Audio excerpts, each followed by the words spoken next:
রাত পোহালেই গণনা। বিগত 19শে এপ্রিল জলপাইগুড়ি লোকসভা কেন্দ্রের ভোট গ্রহণ হয়েছিল।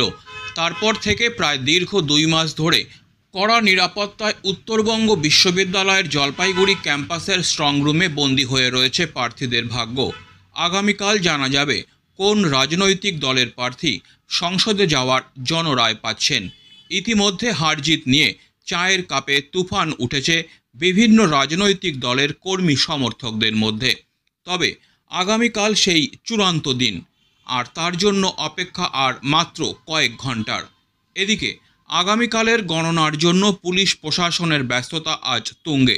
জলপাইগুড়ি লোকসভা আসনের ভোট গণনা হবে উত্তরবঙ্গ বিশ্ববিদ্যালয়ের জলপাইগুড়ি ক্যাম্পাসে। সেখানেই স্ট্রং রুমে সিসি ক্যামেরার ঘেরাটোপে কেন্দ্রীয় বাহিনী এবং রাজ্য পুলিশের নজরদারিতে কড়া নিরাপত্তার মধ্যে রয়েছে ইভিএমগুলো।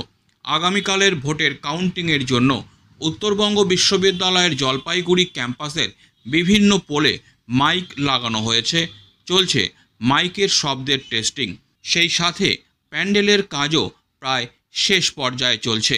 অবজারভার, জেলাশাসক ও পুলিশ সুপার সহ বিভিন্ন আধিকারিকরা মাঝে মধ্যেই স্ট্রং রুম পরিদর্শন করছেন বিভিন্ন রাজনৈতিক দলের প্রার্থীরাও। প্রশাসন এবং পুলিশের আধিকারিকরা এসে দেখে নিচ্ছেন কোনো কাজ বাকি রয়ে গেছে কিনা। বাইরে থেকে যারা আসবেন তাদের গাড়ি রাখতে যাতে কোনো সমস্যা না হয় সেসব বিষয়গুলো খুঁটিয়ে দেখা হচ্ছে। উল্লেখ্য, জলপাইগুড়ি লোকসভা কেন্দ্রের অধীনে রয়েছে ডাবগ্রাম, ফুলবাড়ি, রাজগঞ্জ, জলপাইগুড়ি সদর, মেখলিগঞ্জ, ময়নাগুড়ি, ধূপগুড়ি, মাল, এই 7টি বিধানসভা। সূত্রের খবর, আগামীকাল 15 রাউন্ডে গণনা হবে। হ্যাঁ, এইটা পার হয়ে ওই রকম জায়গায় দিতে এখানে অনেক মোটামুটি